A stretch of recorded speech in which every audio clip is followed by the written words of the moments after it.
Bismillahirrahmanirrahim. Assalamualaikum warahmatullahi wabarakatuh. Ikhwatal iman yang Allah muliakan, tema besar kita adalah tentang al-kabair. Subtemanya atau dosa yang akan kita bahas pada kesempatan ta'lim pagi ini adalah membenarkan dukun dan ahli nujum. Dosa besar, salah satu dosa besar dalam Islam. Maka Allah tegaskan dalam Quran surat Al-Fatir ayat 35 ayat 43 bahwa ini menjadi sunnatullah, ketetapan, ketentuan Allah, yang mana dalam ketetapan dan ketentuan Allah ini tidak akan bisa dirubah dan tidak akan bisa siapapun untuk merubahnya. Walan tajida li sunnatillahi tabdila, walan tajida li sunnatillahi tahwila. Ini ketentuan, ini ketetapan Allah, dan kita tidak diwajibkan untuk mengetahui itu semua. Yang Allah wajibkan berusaha seoptimal dan semaksimal mungkin yang kita mampu. Maka ada kata-kata indah dari Ibnu Qayyim Az-Jauzi. Jangan lari dari masalah.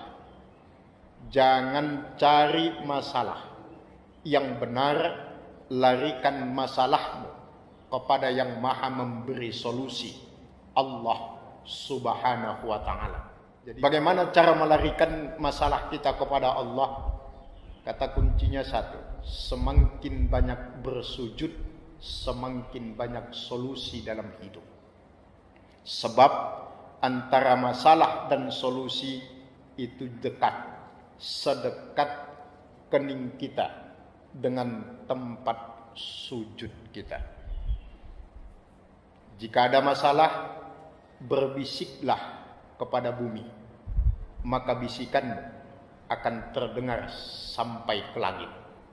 Jangan berbisik kepada tetangga, jangan berbisik kepada teman, apalagi sampai berbisik di media sosial. Banyak di antara kaum muslimin, bahkan mukminin, yang ketika menghadapi masalah, melarikan masalahnya ke tempat dan kepada orang yang salah, sehingga masalah tidak selesai, justru bertambah. Bagaimana melarikan masalah yang salah itu ke tempat dan kepada orang yang salah? Yaitu pergi ke dukun. Perginya doang udah salah ya, belum yang lain-lainnya.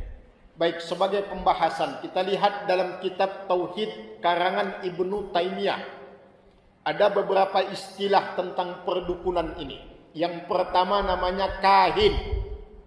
Kahin ini adalah seseorang yang mengatakan dirinya tahu tentang apa yang akan terjadi di masa yang akan datang. Bahasa Indonesianya dukun. Kemudian ada lagi namanya a'raf. A'raf itu dari kalimat arafa, artinya tahu. A'raf itu sok tahu. Kalau bahasa mudahnya ikhwatal iman adalah orang yang mengetahui, yang mengaku mengetahui urusan-urusan tertentu melalui cara-cara tertentu. Itu namanya a'raf.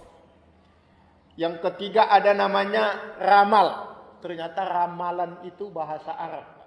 Dan budaya itu sudah ada semenjak zaman jahiliyah.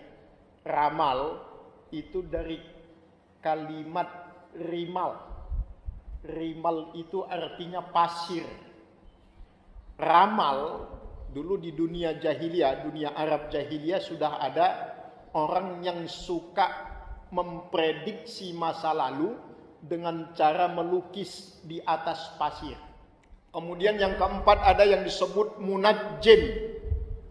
Munajjim itu ahli nujum, dari kalimat najmun.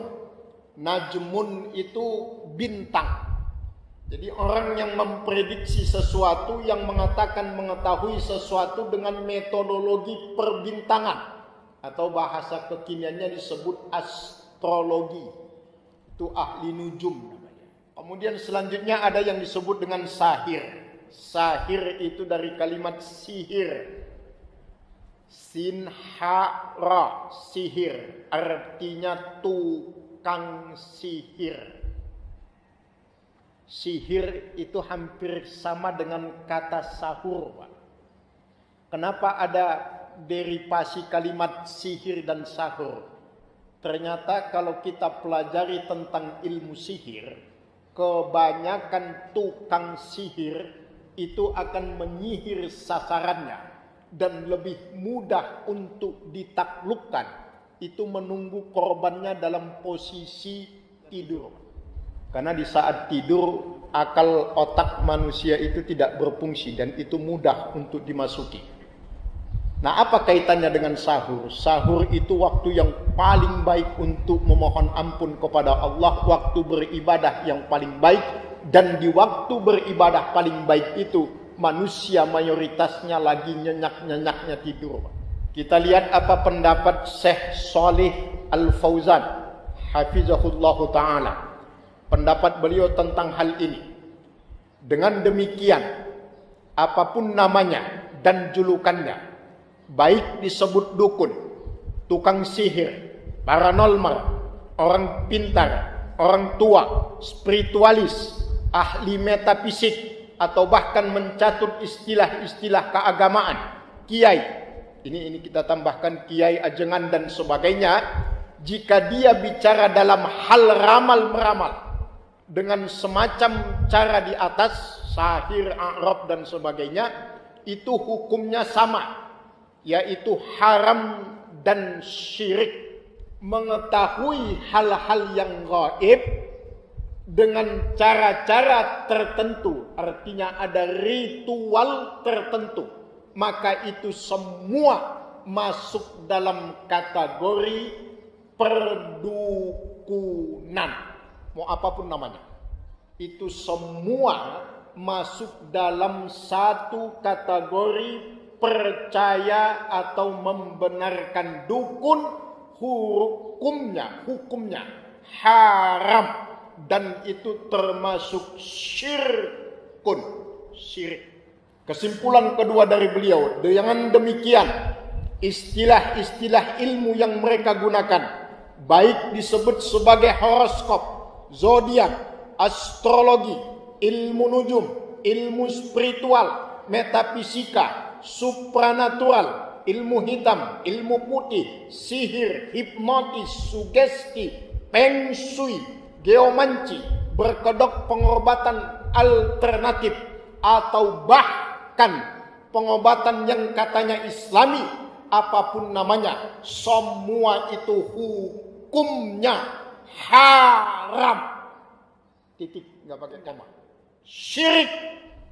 Nah, sekarang kita lihat apa sih makna membenarkan dukun itu? Mengandung arti apa membenarkan? Ada dua hal. Yang pertama, kita ambil dari hadis riwayat Muslim dari Abu Hurairah. Membenarkan itu maksudnya mendatangi dukun. Maka Nabi menegaskan, man ata kahinan la tuqbal salatuhu arba'ina lailah. Siapapun yang mendatangi dukun dan sejenisnya yang ada 5 tadi, maka tidak diterima sholatnya selama 40 hari 40 malam.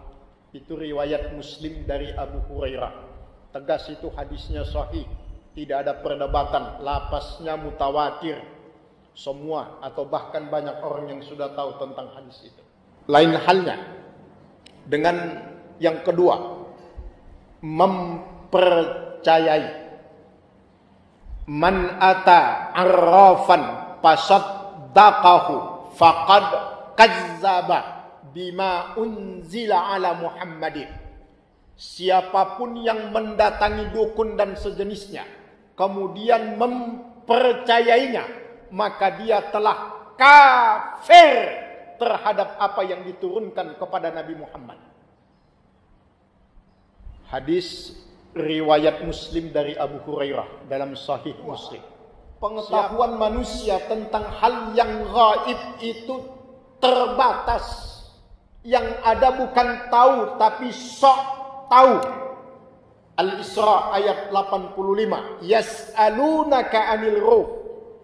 Qulil ruhu min amri rabbi wa ma utitum minal ilmi illa qalila.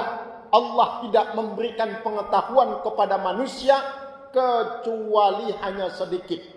Maka enggak ada yang namanya dukun, tukang ramal, syair, tukang sihir, tukang santet, tukang tenun, tukang macam-macam itu enggak ada yang tahu. Tapi yang benar adalah sok tahu. Enggak ada yang betul. Yang ada cuma kebetulan saja. Yang ketiga, kenapa kita nggak boleh percaya? Sebab para dukun dan peramal itu sangat erat kaitannya dengan jin. Dan dalam Al-Quran tegas Allah katakan manusia dilarang bekerja sama dengan jin. Itu semuanya kan mempergunakan media jin. Dan manusia itu tidak boleh bekerja sama dengan jin. Justru sebaliknya, kalau ada manusia yang minta tolong kepada jin, itu sudah merendahkan martabatnya sebagai manusia. Sebab secara penciptaan, dia lebih sempurna daripada jin. Wassalamualaikum warahmatullahi wabarakatuh.